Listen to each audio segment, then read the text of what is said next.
So welcome again to this is another I element. want it to be more positive too. It's like, Sure. But why? we're going live, and what we're wrestling with at the moment Into another is this. Let me get the sound out of here.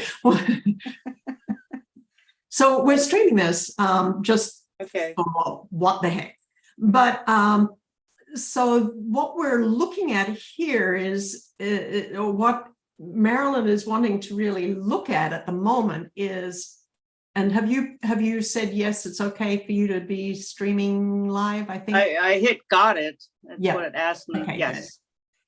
so and it's looking at why change starts with angry moms. I mean, I know that when I first introduced the idea of Marilyn, why don't we write a book on angry moms? And your response was, What?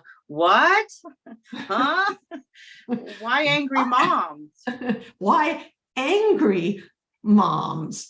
Anyway, and underpinning that, I guess what a driver for me was that, well, sure, I might be angry, but there was a bloody good reason for it. No, but not, no, well, there was that. but also because anger is one of the most energetic, energy-filled emotions. And how is that bad? I mean, it can be bad, and I acknowledge how anger can be quite frankly dangerous. But in and of itself, energy is energy.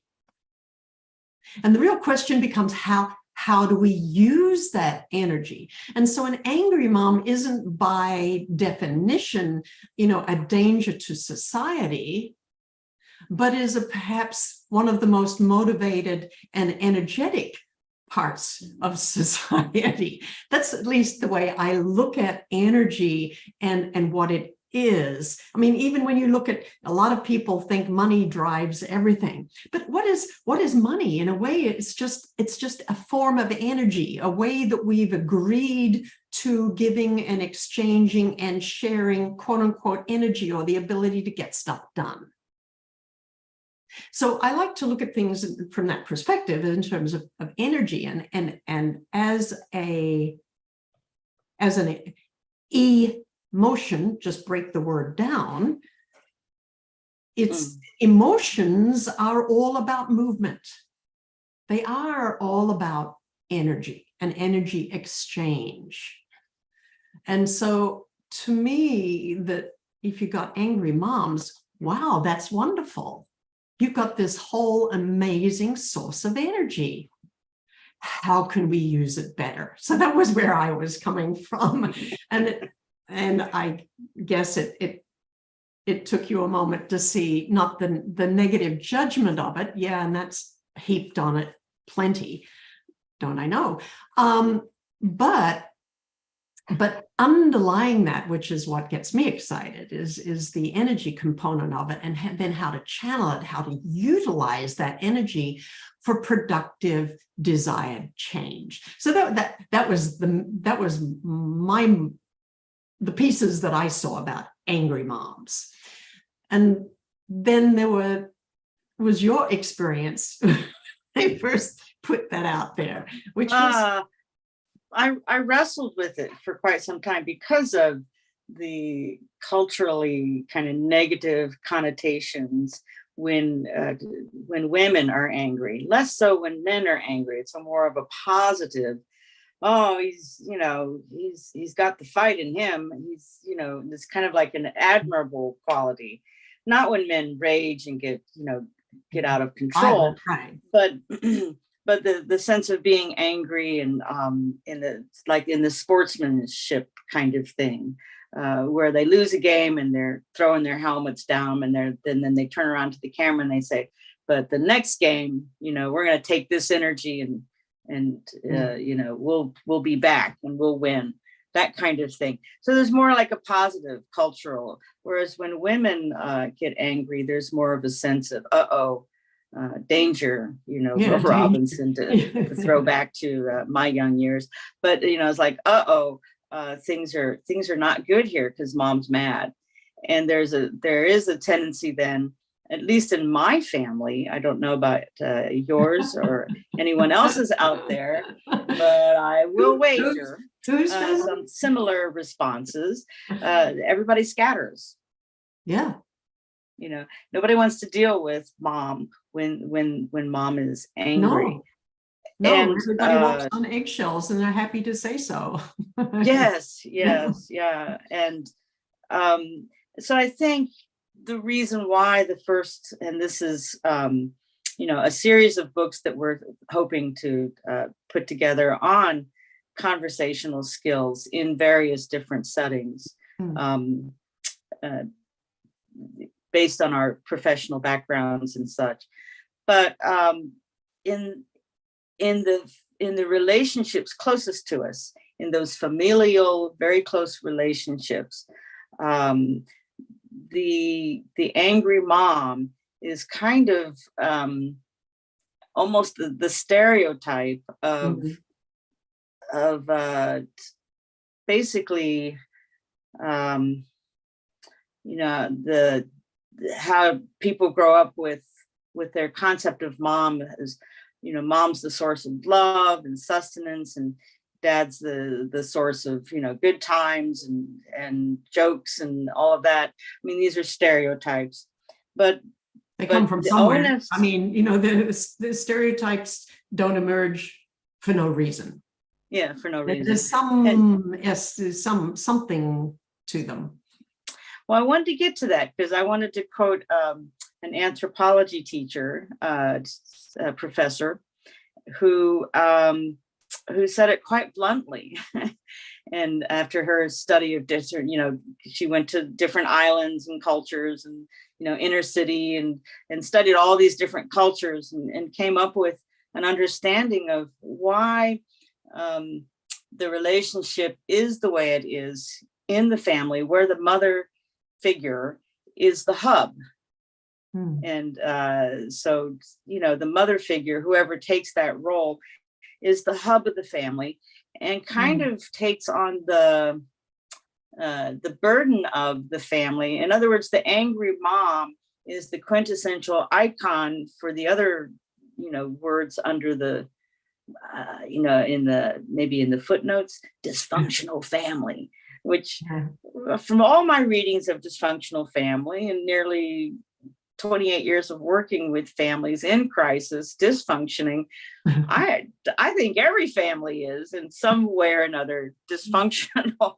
In other words, we get through daily life and all of that, but we do have areas where we just don't get through it all kind of, even if we get through it, there's definite lumps and bumps in the road that right there's definitely flat tires to fix and all of that, if you want to take that analogy.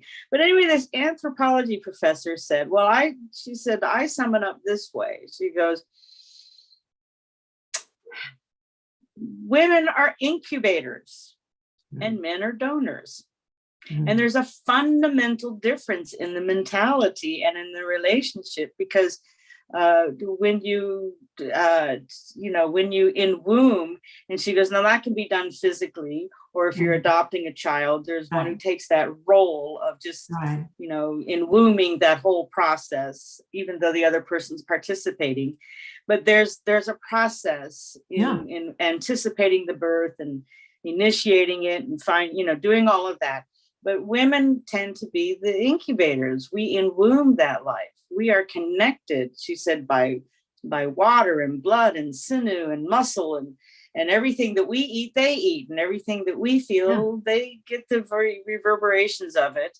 They even hear our voices, our heartbeat, our movements. I mean, there's a connection there that is just and even after birth, then through the breastfeeding, or if the bottle feeding, you still hold the child at that distance where the baby can see the mother's eyes. And that's what in the early stages of their life, that's the distance that they can see.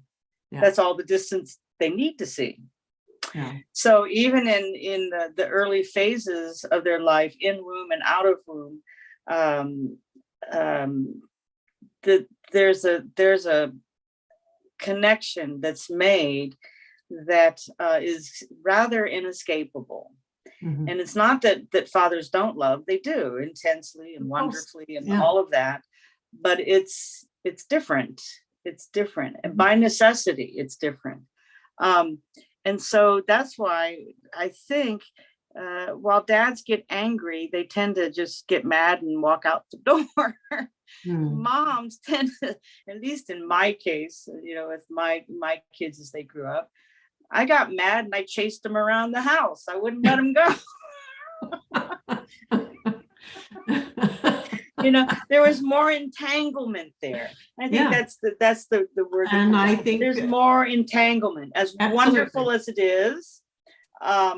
As they And it's start to complicated. extricate from that and become their own person, and reflect back to us and all of that, there's still, I think, even until they're 90 or 106. Yeah. Well, I know this from working in hospice, and I worked with some moms who made it into their 100 Yeah. years of whatever, and their 70, 80-year-old kids. There was that fundamental entwined relationship. Mm. And I know in my own experience, because both of my parents have passed away, there was a difference in my loss grief process with my mom than Mm. with my dad. And I Yeah. love them both, and Yeah. I grieve them both, but I could see that Yep. there's a fundamental difference in that relationship. Ergo, whether we like it or not, in most family situations, the mom figure, whoever that is, Mm.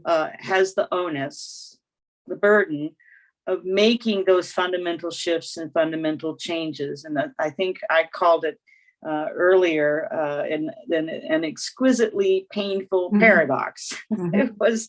It's exquisite and it's painful to Mhm. make those shifts and changes, because we have to, you know, shift and change in ourselves first. And then the paradox is what I felt when you said, I want to write this book for angry moms. And I was like, what? Why?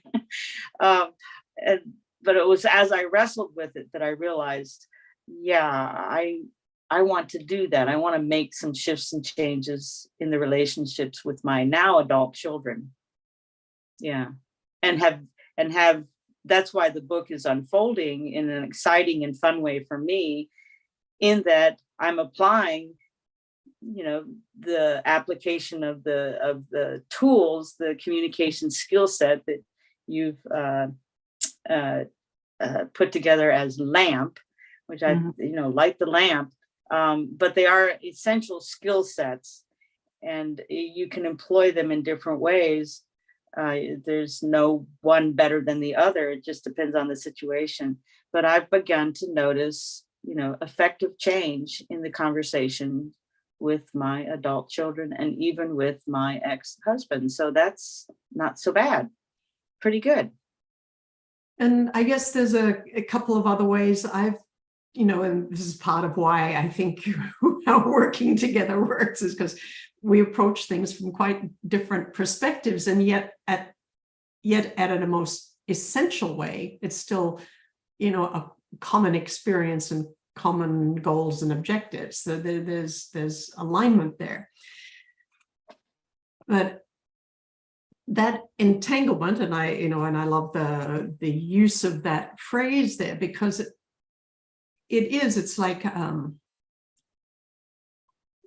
even when the physiological birthing process, it's like at some stage the two are one. The mom and the child are not different entities, not really. If the mom dies, both are gone. Later on in phases, perhaps there are stages where the child is mature enough, the fetus is mature enough that it can survive outside, again with another womb of some kind, a crib, a human, whatever kind of survival humidicrib or whatever it is that is needed in the hospital situation. But it still needs to continue on, that enwombment, that protective component for that babe to end up being able to become their own independent whatever. But the point is there is that entanglement, and that process, that extraction process that is even physiologically happening, eventually through the birthing phase in a more traditional birth or whatever, or in emergency procedures, if the mom gets sick or is in an accident or something, and the mom physiologically dies, and they're trying, whatever it is, there's an extraction process, and none of that is simple or easy. It's complicated. And that's just the physiological side. Now, as how many times as parents do we fully realize what kind of an attitude we have towards our kids? Because when they're newborn, they totally depend on us. Mm-hmm. Then they reach a stage in their life where they can move around, and then they can say no. and they exert, they enjoy learning to see what that can do to other people, mm-hmm. That they can impact the world. They start to enjoy their reach out into the world, not just with their fingers and their cries, but with these refined words. No. And they can see what it does to other people. Mm-hmm. So then we still know that at that stage, cute little dumb things they are, they can still do seriously problematic things like run out onto the street or, whatever. So we know we're still responsible for their life. And as, days go by, we lose track of where we're responsible. And this is where, and I can't remember, it was years later after my kids had grown up or whatever, but you articulated, one of the things that is important for you in your work as chaplain and whether it be hospital or hospice, but it was just such a little thing in a way, and yet it was so profound, that in your professional work, you were responsible to people, but not for them. And that always struck me as like, where is that, where are we responsible to our children, but not for them? And I guess I had my own experience with one of my children who, I think so it tells you which one, it was probably only about, it was maybe 11 or 12 or whatever, when she clearly instructed me, Mom, we've had our own minds a whole lot longer than you knew. and that stopped me, not just because she was, saying that, but it reverberated, and I recognized that the reality was I had still been thinking of her and her brothers more akin to being, the 2-year-olds or the 4-year-olds than the reality of where they were. So getting that exactly right was perhaps not the real issue in the moment, but just, it was kind of like a slap in the face. It's like, whoa, so how have I been treating them? What does that mean for how I deal with them? Now, I still didn't know what that meant for how to deal with them, but at least I recognized at that point, whoa, I perhaps have not been engaging them in an age-appropriate way, putting it in more traditional language. Yeah. But again, even when we know we should be doing this or we could be doing that, we don't always know how. And that's, I think, a lot of what, clearly to me, a lot of the idea of the angry mom stuff was, would I be so angry if I knew what I was doing? I doubt it. So for maybe is, I like to think of my, self, I'm very average in that I tend to think of myself as smarter than average. That's so for a slightly smarter than average person, I still clearly, as an angry mom, do not know what I am doing, do not know how to do the momming well. Yeah. So that, Yeah. it was, confrontational. Choosing the topic of angry moms was confronting for me too, not just for anybody else. But at the same time, as I knew I needed that so badly, that I was prepared mostly to deal with the confrontation of it. But if we can't do it, who say we're concerned about it, who think that we're above average, who like to believe that we are willing to investigate and self-reflect and do all of these things. If we can't do it, what in the chances do other people? Right. And so putting that on it, putting the onus on myself there, and being happy to share it with you. Thank you. I think this was this whole process. Writing a book is in many ways just the beginning place of learning a lot of stuff for ourselves. And so the journey of this has not just been an academic one. The journey of this has been an exploratory, experiential journey, which is quite personal. Yeah, which is the way I like to do things. It's kind of just for whatever reason.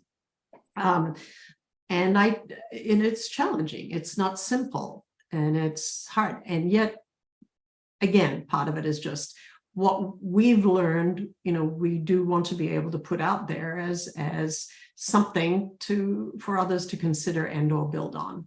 The old Newtonian stand on my shoulders. We all stand on the shoulders of those who've gone before us. And to the extent that we can provide a leg up, a shoulder up to anybody is, part of how collectively we benefit from one another's lessons learned. Yeah. Still got to do the work ourselves. So we can't take that away from, you can't do that for me. I can't do that for you. You can't do it for anybody else. But at least, having go this way rather than that way can be helpful. And I think there are a few kind of common complexities that most moms experience, women experience, in that one, many times, and I think men experience this too to some extent, but I think women, they still do the statistics on it.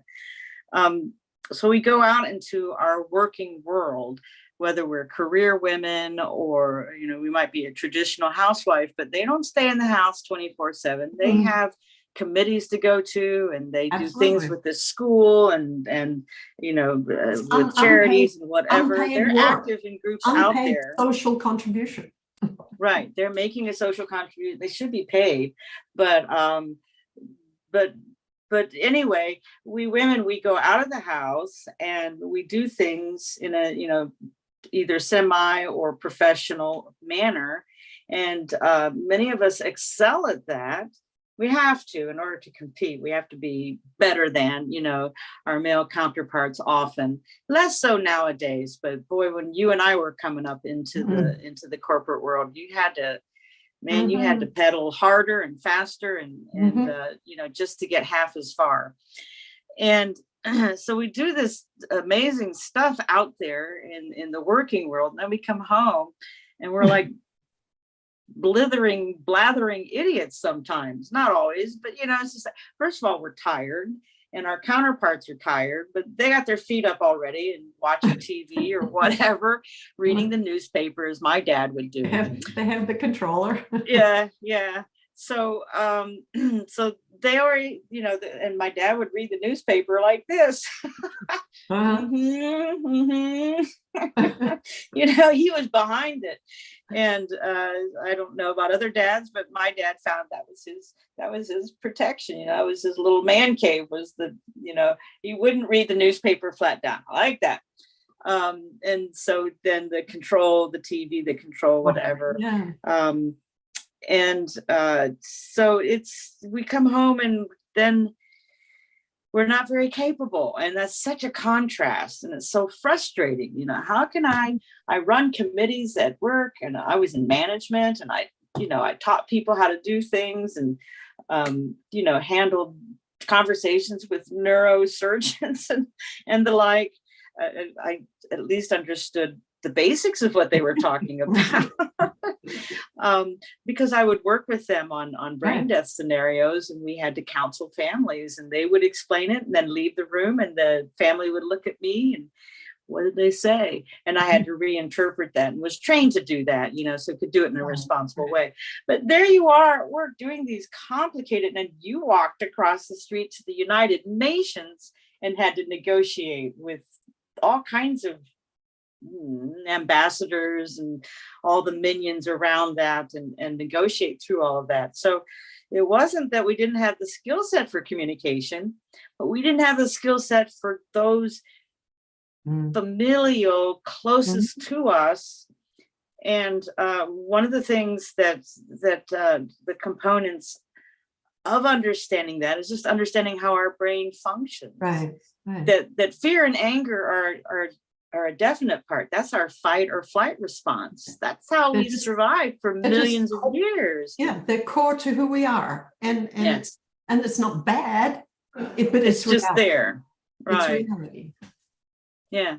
So with that in our, the what you call the lizard brain, or others have also, but in that reactive part of our brain, that instantaneous, we love our family.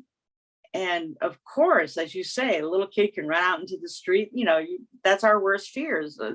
And then high school happens, and there's plenty of other worst fears. There's drugs, and there's this, and there's that, and so there's a lot to fear, and there's a lot to react to. And anger is an energy that we often, that would be the, fight that bear, get mad, pick up a stick, it's go native. For it. It's native to us. Yeah. I mean, that's natural. So we don't necessarily use violence with our kids, but we do use, anger we raise our voice, as a force of energy and intensity. Pay attention, because I'm worried about this. So I think the angry moms need to understand this comes from the point of love and care.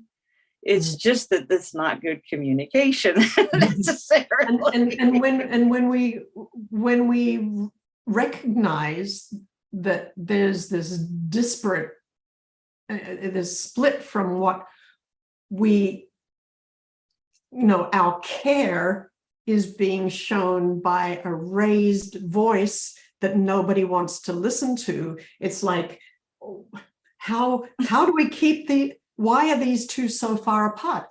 How do we bridge that gap? It's just a horrible gap.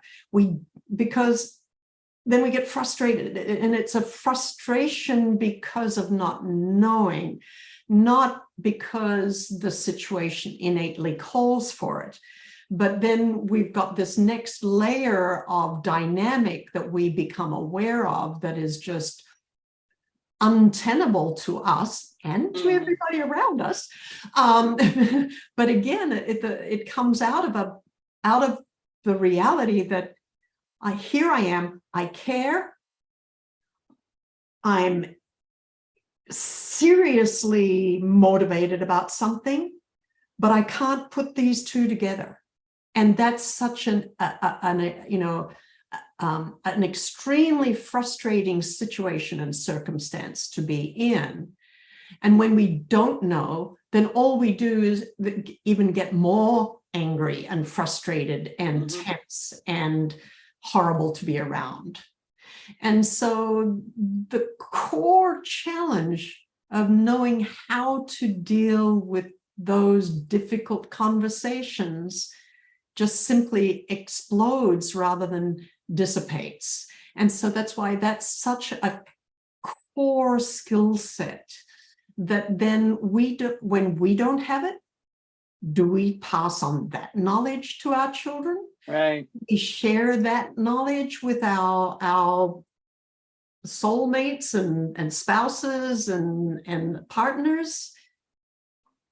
No, we all we do is pass on the energy of, you know, the eggshells and exploding landmines, and nobody wants to be around that. Nobody. We hate We it. don't even want to be around it. We don't want to be around it, but we So- don't know what to do.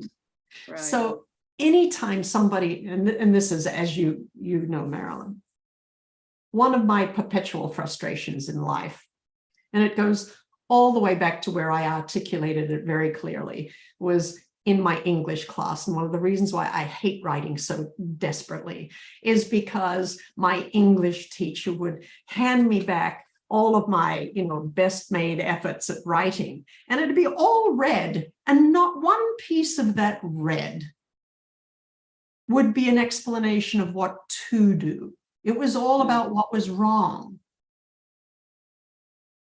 But you can't improve by only seeing what is wrong. I needed a little help for what to do. So my big beef is always, don't just point out what's wrong. And I'm willing to do that with the kids too, but and others. I'm not saying I'm perfect in this, but a driver for me has been to find out what is it therefore that can be done, even just something that can get me started in the right direction. Mhm. So what to do is what is needed, and that's what the effort of the Angry Moms book, the cookbook, is, to point one another. And in the end, we can't, as we said before, we can't do it for one another, but we Right. can point the way, and then people have to be willing to test it out and find their own way, because the first times are going to be the times that work brilliantly are just probably going to be, you know, lucky and fantastic. And there'll be, you know, Yeah. things that don't quite work. But that's where then the key piece of testing things out and persisting and, you know, trying and retrying, and having that curiosity is so important to get us through to the point where we can begin to taste that success and see, wow, there really are things that even with a little tweak and a little change, it can be utterly amazing, how different things can be. And that's, I guess I see that as the, I like to envision it as the phenomenon of how, you know, how our bodies know how to heal. Yes. Yes. You know, we can respond to even really horrible situations amazingly, much more amazingly than we would give ourselves credit for even. Yeah. And so just creating that opportunity for change and improvement is such a surprising thing, and it is magical. And that's why we're even thinking about using the term, you know, for the book of conversational alchemy, because there's some magic in it. Mhm. That is just, it's surprising. Yeah. And fun. And while alchemy has the connotation, you know, of turning lead into gold and that kind of mysterious, magical, and it's like, you know, a failed science in a way. But in another way, if we look at what emerged from alchemy, two prongs that we count on immensely now, and that's pharmacology and chemistry. Yeah. That started at the root of alchemy, and the essential meaning, and I love this in the Merriam-Webster's definition, the essential meaning of an alchemist is someone who wants to turn things into better things. Yeah. You know, Yeah. so that's the kind of lead into gold. While that doesn't physically happen in any, no one's figured that out yet. My God, if they do. Well, by Jeff then the Bezos, value they'll of gold pass him up will in a go heartbeat. down, and it won't be so great Yeah. anyway. But anyway, that's a different. But the point is, an alchemist is someone who's willing to look at things differently, mix them up differently, and make something better. And what I love about the lamp method is that you've picked different conversational cues and styles, and found through your own work at the United Nations, and found that, and I could resonate with it through my own work as being a chaplain, dealing with people in crises, day after day after day. So the LAMP method, you don't have to do it in order, and the acronym helps you remember it, that's all. But by applying these various conversational tools, skills, you can shift the mix of the conversation, and something better comes out of it. And if I hadn't practiced that myself with my emerging adult children out of their, mid-20s to mid-30s now, we've been able to repair some of those angry mom moments. Go back and they were quite happy to share their experience of those moments. Well, more than happy. Part of it is they want to get it off their chest. It's been a powerful experience of theirs. Yes, that we gave them. And I'm finding that, and you're finding that, one of the most important skill sets, of course, as a chaplain with people in crisis, and as a negotiator at the United Nations with people from different cultures and backgrounds in heated kind of purposes. They both want to, or the people in all the parties that want to do something good, but there's a heated discussion as to how that gets done.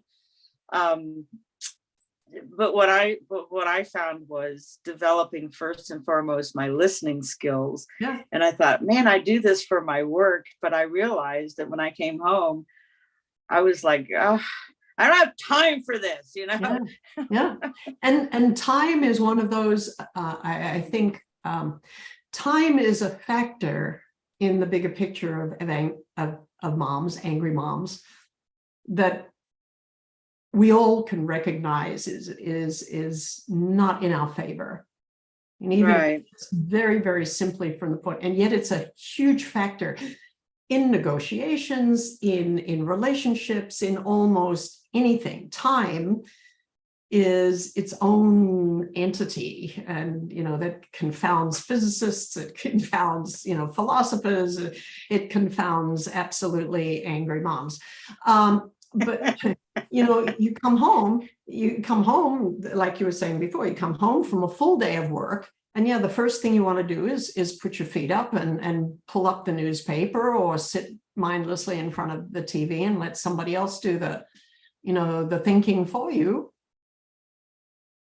But that's when job number 2 kicks in,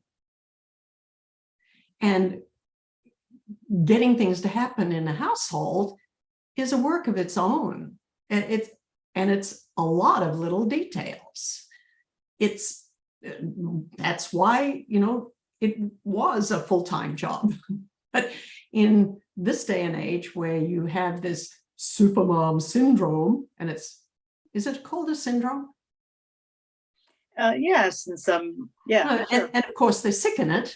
It's a syndrome, it's a sickness, but you have to be supermom to do a job, to come home, run a house, and to be a spouse, and to be a mom, and get it all done. And time in those circumstances is not your friend. You're tired. and yet there's limited time left. So you've got to push yourself. And as you're pushing yourself, you're becoming more grumpy. Yeah, it's just what happens when you get tired. You know, show me a happier person when they're tired. No, even babies are ready to tell you they're grumpy. It's just, a lot of this is just, it's not rocket science. It's just natural, but we don't always take all of the factors into consideration as we're looking objectively at what it is and why there's a problem. But then even more challenging is, okay, so how do we deal with this? So that's where, you know, and I guess as part of what was my own frustration is, yeah, I could say, yeah, I go to the UN and I've dealt with this and I've set up this program and we got this as, you know, a resolution passed and we did this or we didn't do that or we failed to do that, whatever it is, you know, high stakes stuff, whatever. And then I'm confronted with the people that I love the most, and I realize I've utterly failed at that. Well, maybe I haven't utterly failed at that, but at some level, there's some failure going on. and that's hard. Yeah. And yet also I realized that I'm not the only one. And when we can't deal with these most precious relationships well, little wonder there are wars going on out there. Little wonder. Little wonder, yeah. Little wonder, because the anger that just builds up and the frustration. There are people who are willing to turn their anger into violence, and it doesn't take a whole lot. But yeah, anyway. And I think it goes back to it's a quote from a 1950s movie.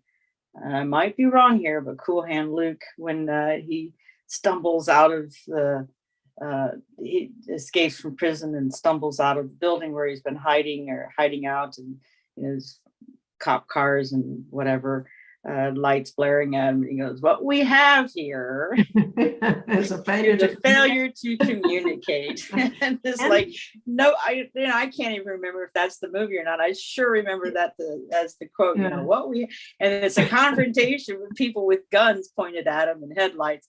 You know what we have here is a failure to communicate. And I think that's in the kitchen when the kid hasn't done their homework and it's 10 o'clock at night, and you explode because it's like, that was an important project or whatever. That's you need that AP class to go to college and all the fears, whatever it might be. Whatever it might be, comes bubbling out of you, or just annoyance and irritation, because you look at on the side of the cabinet where the trash bin is, and you can't even close it because stuff is just and whose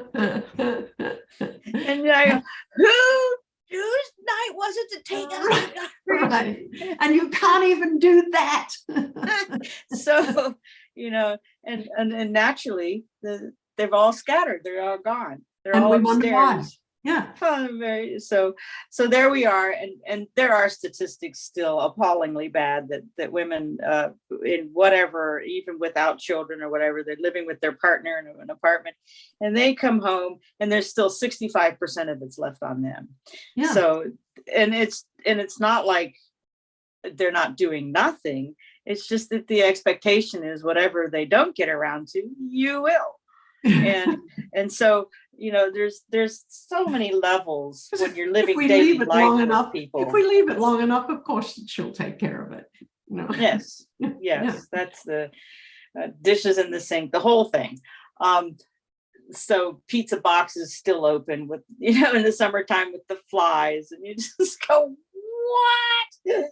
Anyway, or at least I did. I think you're not alone. So I think it is, we're angry moms for a reason. But the thing is this, whether we like it or not, we, the angry moms, are the ones that have the want that, I guess we have, We're best because positioned of how we are entangled in those Yeah. family relationships.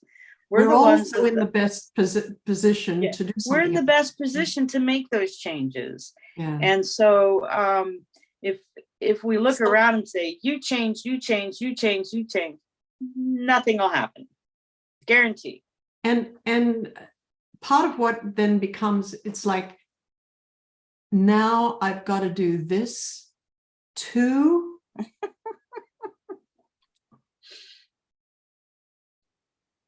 Yep. But it's actually our way out. Yeah. Yeah. It's what we can do. We can get to do this when we know how, when we know that there is actually something we can do that can make a difference. Mm-hmm. Then it becomes not just another task to add to the list on top of everything else, but it becomes that, quite literally, an escape route. I mean, it really becomes a way out of what is otherwise exceedingly burdensome. So, yeah. And so, yes, we do get to do this too. And and then to quote a family therapist, Stephen DeShazer, using better communication skills as what we're working to address in the book, to find a way to give simple recipes to use these communication skill sets. It is a difference that makes the difference. Becomes a difference that makes a difference. It is a difference that becomes a difference that makes a difference. Yeah. It actually will happen. And so like anybody in the kitchen, we've picked up these recipes that you put together, and I go, okay, I'll add that spice and I'll do this and that, and I'll label those emotions that I'm seeing. I'll pause, I'll wait, I'll take a breath. I might paraphrase what they just said. I might do some mindful mirroring and all. I'm just giving little scattered pieces of the whole thing. But it is like being in the kitchen. It is like you stir it up and you go, that smells pretty good now. That's not bad. And you taste it and you go, that conversation turned out better than I expected. Yeah. Or we might go, I kind of scorched that. Oops. I kind of left that under the broiler. Then not to leave the flame up so high or whatever. But next time, mental note to self, and then or to heat it up more the next time, or whatever it is, to make those adjustments. But I think comparing it then to reading a recipe and following it and doing it. It's a lot easier, sometimes just to say, here, just try it and do it. Yeah. And so that's the usefulness of the Angry Moms edition. But it's, we are kind of, some of us are going to be trying this out on younger kids, on teenage kids. In our case, they're now adults, but they're still our kids. Yeah. And we're still their moms. And we're those angry moms, and those angry moms are still, in many cases, also still wives or partners. Yes. Yeah. And those relationships are, the skill set are important for helping improve those relationships. Oh, absolutely. As well. And even with my former partner, husband, absolutely improving our conversation helps me, helps him, helps our kids, even though we're now in two different households or whatever, but there's no reason why we can't have decent communication. We didn't have it before, might not have, might have, might not have, who knows, but where we are now, to have a better conversation, why not? So so anyway, that's basically what we're looking at here. So the alchemy of conversation, in a way, is because we've pretty much figured out how to make things spiral downwards in our conversations. So what we're trying to explore is some alternative methods that give us a chance for those, for that spiraling to take an upward tick and to carry us, on those thermals into better and better relationships. And they can be surprisingly effective, and not that hard to do. Hardest part is remembering to do them, to employ them, to utilize them, whatever. But yeah. Anyway. And to not get too discouraged, especially in the beginning, because it's a process. It was a process to get to the point where those conversations are difficult. It's a process to get to the point where those conversations are creative and collaborative and wonderful. But they can and do happen. Yeah. So I think today we've, taken the time and have a little bit of a look at why moms in particular, and angry moms even in more particular, are really best positioned to initiate some of the changes that can be incredibly profound. Because in all of this, I haven't used the word strategic, but it really is. Angry moms are a strategic point of change. They're a pivot point. And whether you're looking at things from the physics side of view, whether you're looking at things from political strategic perspectives, it really does help to find those strategic centers and to leverage change in those places. And so, yes, we are speaking with angry moms because not only do they have access to great power, and as we all know that moms have totally wrecked everybody's lives, we are mighty and powerful in that way. So we may as well own it and say, okay, well, maybe we really have, but we can also therefore be the ones to make a strategic shift that can ripple out and can connect with and make a difference in many, many ways, way beyond our own family units, because we are part of a social system. And the changes we make in those seemingly private places do have more public impact than what we recognize a lot of the time.